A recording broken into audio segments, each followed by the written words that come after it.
Did you ever try to make a video and share information and you're all over the place? Yeah, me too. Welcome to my life. Hi, everybody. It's Kelly. Sharing a little bit of wisdom today. And I wanted to talk to you about your energy body and subtle energy and your energy centers or chakras and how they become imbalanced. And really, what does that mean? You know, how do I know if my chakras are imbalanced? Well, really, you know, we are very intuitive. We know when our bodies are off center and our energy's out of balance. You know what the biggest clue is? You're tired, you're fatigued, you're depressed, you have no motivation, you have a sense of sadness. And then it could start to transfer and start to look more like I have aches and pains in my body. I have an autoimmune disorder. I have acid reflux, maybe you have food allergies. It could be a number of things. It could be as severe as cancer.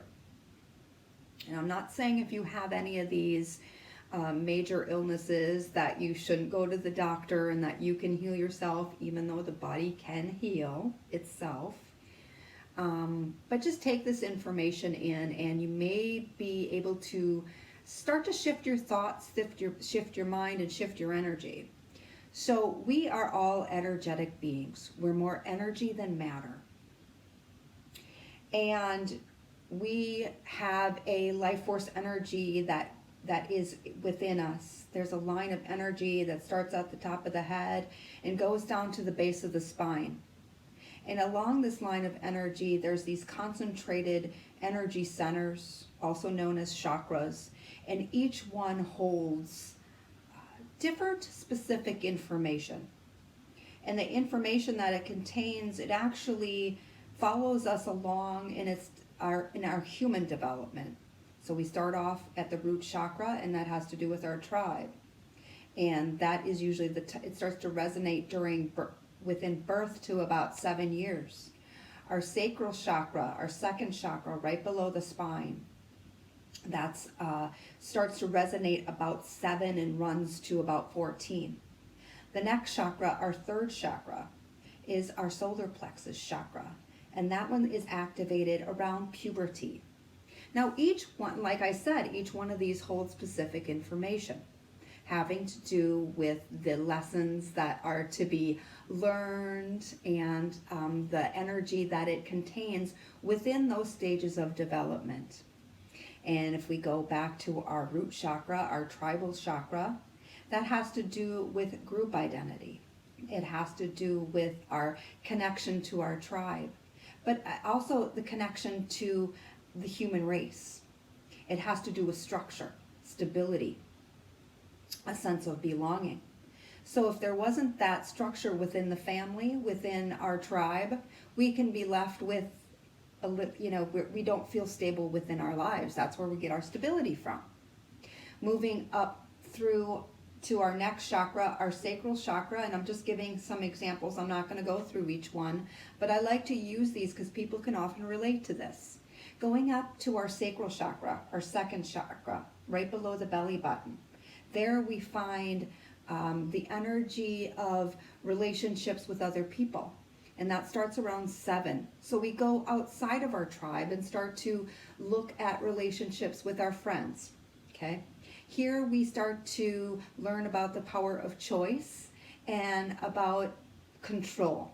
What has control and authority over us? What decisions will I make to have control over other things? And like I said, relationships with money, relationships to what gives you pleasure. It's the chakra of duality, so it's control and go with the flow type, very liquidy right there. So get some movement in your hips if you want to loosen up in that chakra. But here the power of choice really comes into play, the power of relationships.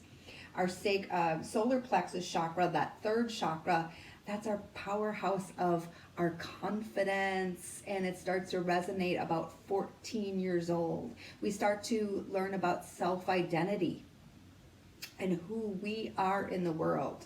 And if you think about it, think about what you were going through when you were an adolescent. You know, you're trying to find your own footing, you know, other than the tribe, other than friend relationships. But who am I? What is my role in this world today? Okay? So all your self-esteem, your self-confidence, all comes from right here in that chakra, that solar plexus chakra. So in each one of our chakras, again, we have lessons to be learned in that development, and who we are, what our roles are in this world. There's spiritual lessons. If there's any trauma, any drama, anything that's happened within our life, so think about the different stages of your life that I just told you. So birth to adolescence and beyond, like 21-ish. Think about that, right? Your first three. Most of our energy is being spent within those first three chakras. That's where a lot of imbalance happens. So when the energy center is imbalanced, and how does it become imbalanced? We have a traumatic, dramatic experience, painful. Okay, we see betrayal, we see somebody said something, and we are very oversensitive, so we hold on to that within our bodies. And then the energy flow becomes blocked. When that energy here is blocked, the energy can't flow like it's supposed to. We start to draw from our other chakras. We start to draw energy and vitality to feed ourselves from the auric field that's around us. Pretty soon we become depleted. And depletion can look like fatigue, it can look like depression, it can look like sadness, hopelessness. Okay? So if you're feeling that, you might have energy blocks down there, or energy blocks anywhere.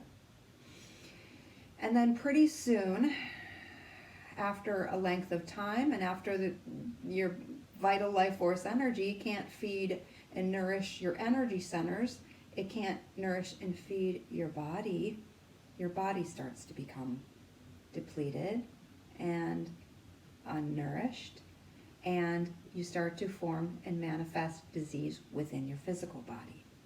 And this is why it's so important to have your chakras, your energy balanced, to keep that flow of energy going and flowing, so there's no blocks.